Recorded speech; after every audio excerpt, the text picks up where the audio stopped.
자, 안녕하세요 여러분. 꽃보다 취업 강원 대표입니다. 오늘은 여러분들한테 S51 채용 공고를 소개해 드리려고 해요. S51 굉장히 훌륭한 곳이죠. 정유사는 넘사벽이 아닌가라고 생각하는 분들도 있을 수 있는데 제가 보기에는 S51이 제일 자소서를 정유사 중에 많이 읽어봐요. 솔직히 다른 정유사들 대부분 다 학벌 컷인 거 아는데 S51은 그래도 제일 많이 읽어보는 곳이다. 저도 여기 서류는 붙었었고요. 그리고 이번 시즌 굉장히 힘들었죠. 그래서 이제 슬슬 신입 공고가 소고 상태가 돼가고 여름에 인턴을 하는 전환형 인턴 공고들이 뜨고 있는데 지금 힘들었어도 여기서 주저앉으면 안 돼요. 여러분들이 전환형 인턴도 넣어보고 그리고 전환형 인턴을 꼭 집어서 하반기에는 그거보다 더 좋은 회사만 넣으면서 입사를 기다릴 수 있는 그런 상황이 되면 너무 좋겠죠. 이번 시즌이 얼마나 힘들었던 시즌이었는지 지금 왜 근 몇 년간 최악의 취업난이었는지 제가 위에 영상을 드렸으니까 여기에서 이유를 보시고 그리고 내가 어떻게 대응해야 되는지도 분명하게 아셔야 여러분들이 대응할 수 있겠죠. 그리고 여러분들이 자소서 상태평가, 스펙평가 그리고 진짜 잘 쓴 자소서가 뭔지 이런 거 알고 싶으신 분들은 상담 찾아오세요. 상담 찾아오시면 제가 여러분들한테 다 설명해 드릴 거고요. 여러분들의 구독과 좋아요가 저한테 큰 힘이 되니까 구독, 좋아요 꼭 부탁드리겠습니다. 자, SOL 그래도 계속 합격 소식을 만들고 있고 학력을 많이 보긴 하지만 그래도 정유사 중에 제일 기회를 많이 준다. 그리고 어떤 회사인가 볼게요. SO일은 SK에너지, GS칼텍스, 현대오일뱅크하고 함께 4대 정유사로 불리고 있죠. 사우디 아람코의 자회사 AOC가 63.4%의 지분으로 최대 주주로 있어요. 주요 상품은 정유 제품. 이 정유사들이 정유 제품만 파는 게 아니라 윤활유, 석유화학 제품 같은 것도 같이 제조, 판매, 수송, 수출 등을 하고 있거든요. 자, 그리고 SO일은 국내 정유 석유화학 분야 사상 최대 규모의 최첨단 복합 석유화학 시설 프로젝트를 성공적으로 완료했어요. 2018년부터 상호 가동을 시작하고 있고 그래서 이 친구들이 석유에서 화학으로 라는 혁신적인 전환을 이루었다고 얘기를 하고 있습니다. 이번에 어떤 직무를 뽑고 있는가 사무직이라고 적혀있으면 잘 봐야 돼요. 왜냐하면 진짜로 그냥 보조적인 사무만 공고도 있을 수 있는데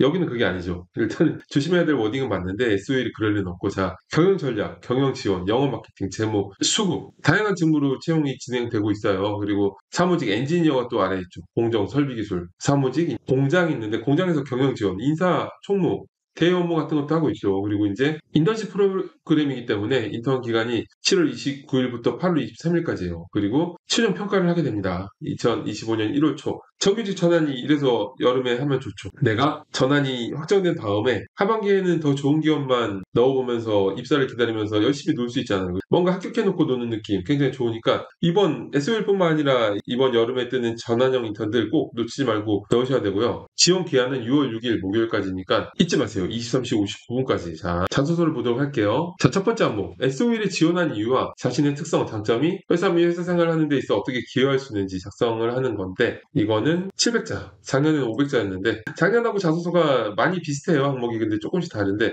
작년에는 이게 500자였거든요. 자, 이거는 작년에 500자일 때는 그냥 지원 동기를 쓰라고 했었거든요. 왜냐하면 지원 동기가 기업 지원 동기하고 직무 지원 동기로 나뉘는데 제가 직무 지원 동기가 기여할 수 있을 만한 본인의 경험을 제가 녹여넣기 때문에 그렇게 작성했는데 700자니까 700자일 때는 기업 지원 동기랑 입사업 포부를 풀어내도 괜찮습니다. 왜냐면은 자 직무 지원 동기가 원래 입사업 포부랑 겹치는 게 있어요. 입사업 포부는 직무 중심의 커리어 플랜을 작성하는 거거든요. 내가 이런 직무 커리어 플랜이 있기 때문에 지원하는 동기가 되는 거죠. 그래서 입사업 포부가 직무 지원 동기의 업그레이드 버전이다라고 생각하시면 되기 때문에 여기는 기업 지원 동기하고 입사업 포부를 작성하면 된다. 그리고 기여라는 단어 자체가 입사업 포부를 적으면 되는 경우가 굉장히 많아요. 아니면은 방법도 여러 가지죠. 기업 지원 동기만 적어서 여러분들이 가장 자랑하고 싶은 장점을 풀어내면은 괜찮겠죠. 그렇죠? 뭐 직무와 직접적으로 관련된 경험이나 전문적인 어떤 그런 게 있으면은 그런 것들을 적어도 괜찮겠죠. 어쨌든 그것도 결국에는 직무적인 기여할 수 있는 부분하고 연결되기 때문에 포부를 적는 게 전 더 마음에 들긴 해요. 자, 일단은 기업 지원 동기는 지원자로서 프라이드를 가질 만한 내용을 진정성 있게 풀어내면 되는데 성장, 도전, 최초, 최고, 비전 등의 키워드에서 서칭하면 효과적인 재료를 찾을 수가 있습니다. 그리고 입사업 포부 같은 경우에는 직무 중심의 커리어 플랜을 단계적으로 풀어내야 되는데 이런 업무를 하면서 이런 업무까지 하고 싶다. 라는 내용을 넣어놔야 되고 그리고 여러분들이 어떤 장점이 회사에 기여할 수 있는지도 같이 두 가지를 다 넣어야 돼요. 그래서 이게 정석적인 입사업 포부이기 때문에 입사업 포부라고 말씀드릴 수도 있는 거고요. 자, 두 번째 가장 도전적으로 임했던 일이 무엇이고 성공과 실패 여부를 떠나서 그 경험이 나에게 어떤 의미가 있었는지 작성하는 항목입니다. 자, 이거는 관련된 경험을 스토리텔링하는 항목이죠. 근데 여러분들 경험 항목들이 두 가지 결이 있는 거 아세요? 첫 번째는 저희 마스터 자수 기준으로는 성장 과정하고 힘들었던 경험은 열정, 가치관, 도전 이쪽으로 맞추고 있는데 이거는 구체적인 솔루션 자체가 중요한 건 아니에요. 어떻게 보면 열정 같은 어떤 그런 마인드적인 부분이 중요한 거고 저희 자소서 기준으로 장점, 개선, 협업 이런 거는 구체적인 솔루션 과정이 중요한 항목이에요. 이 두 가지가 결이 완전히 다른데 이걸 혼동하는 분들이 있어요. 그래서 여기는 열정이라는 말이 있기 때문에 저희 마스터 자소서 기준으로는 살면서 힘들었던 경험을 쓰면 좋을 것 같아요. 이게 열정하고 맞춰서 적은 거기 때문에 그렇게 풀어내면 되고요. 자, 어쨌든 이건 그러한 경험을 선정해서 스토리텔링 하는 건데 스토리텔링 효과적인 방법은 일단 상황을 바로 제시해야 돼요. 상황을 바로 제시하고 그 다음에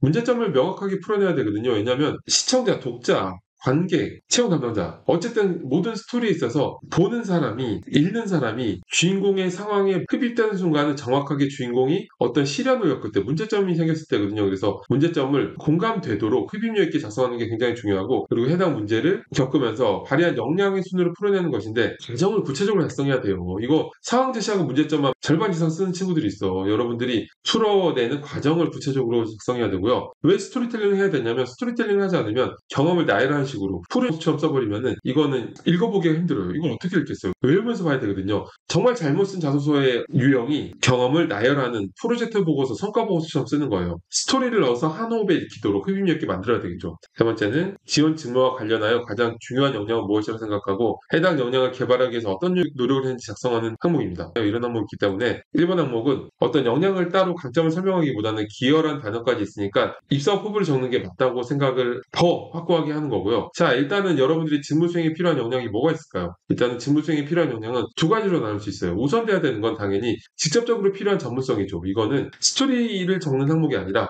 가능한 한 내가 실제로 어떤 노력을 기울였고 직무에 얼마나 전문성이 있는지를 풀어낸 거기 때문에 전문성을 어필할 수 있도록 경험들을 컴팩트하게 풀어내면 되는 거고요. 그리고 이런 게 없다면 어쩔 수 없이 커뮤니케이션 능력, 추진력 같은 캐릭터적인 역량을 스토리텔링을 넣어야 되겠죠. 천재하기 때문에 사실은 두 가지를 각각 소제목으로 구분해서 작성하는 것도 괜찮아요. 전문성, 직접적으로 관련된 경험 뭐가 있을까요? 이거는 중고신입, 인턴 같은 직무 수행 경험이 있다면 그걸 우선으로 작성하시는 거고요. 그런 게 없다면 이제 관련 프로젝트 경험, 관련 교육 수료 이런 것들을 통해서 얻게 된 역량과 함께 컴팩트하게 나열하면 되고 자 그리고 캐릭터적인 역량은 가장 필요한 역량 하나를 선정해서 스토리텔링을 하면 됩니다. 그리고 다음 항목 공동의 목표를 달성하기 위해 타인과 협업했던 경험과 그 과정에서 본인이 수행한 역할 그리고 해당 경험을 통해서 얻은 것은 무엇인지 작성하는 항목인데 이거는 저희 마스터 자소에서 갈등을 준비했던 경험을 넣으면 되겠죠. 이것도 관련 경험을 선정해서 스토리텔링하는 항목이고요. 그런데 여기서 주의해야 될 게 학생들이 꼭 협업했던 경험 같은 거 쓸 때 갈등이 발생하는 과정만 구체적으로 작성하고 해결 방안을 그냥 아이디어를 내서 해결했다고 하는 친구들이 많아요. 그러면 안 되겠죠. 왜 협업, 팀워크라는 워딩을 넣겠어요? 그런 워딩을 넣는 이유는 여러분들의 커뮤니케이션 역량을 보기 위한 거예요. 안 그러면 아이디어를 냈던 경험을 쓰라고 하지 왜 이런 걸 쓰라고 하겠어요. 그래서 과정을 꼭 상황에 맞추면 커뮤니케이션 역량을 어필할 수 있도록 작성해야 돼요. 마지막 자 직장인으로서 꼭 갖춰야 할 직업 윤리는 무엇이라고 생각하는지 본인의 경험 및 가치관에 비추어 작성하는 항목입니다. 이게 뭐 정답이 있는 건 아니지만 SOL 인재상 보면은 건전한 가치관과 윤리의식을 가진 사람이라는 항목이 있어요. 그래서 그 항목에서 부연 설명하는 문장의 키워드가 화합이나 책임감이니까 두 가지 중에서 하나를 초점을 맞춰서 기술하는 것도 효과적인 방법입니다. 저는 책임감을 쓰는 걸 굉장히 좋아하는데요. 왜냐면 위에 또 협업했던 경험도 있잖아. 또 그거 쓰기보단 책임감이 더 좋은 것 같고 여러분들이 생각하는 직업윤리가 뭔지를 적고 왜 그걸 선정했는지 부연 설명을 적고서 글자 수가 허락해준다면 관련된 경험을 적고서 풀어나가면 괜찮을 것 같습니다. 자 여러분 오늘 SOL 채용 공고를 봤는데요. 여러분들이 진짜 잘 쓴 자소서와 경력 기술을 보면서 상담받고 싶으신 분들은 찾아오세요. 제 거 보여드리면서 이제 여러분들이 자소서에 대한 완전한 이해를 할 수 있을 것 같은데 그리고 여러분들의 직무 설정, 방향성 설정, 취업 전략 설정, 내 자소서 상태 평가, 내 스펙 평가 이런 거 받고 싶으신 분들은 전부 찾아오세요. 저도 여러분들하고 얼굴 맞대고 상담할 수 있는 시간이 왔으면 좋겠습니다. 저는 오늘 이걸로 마치겠습니다. 여러분 감사합니다.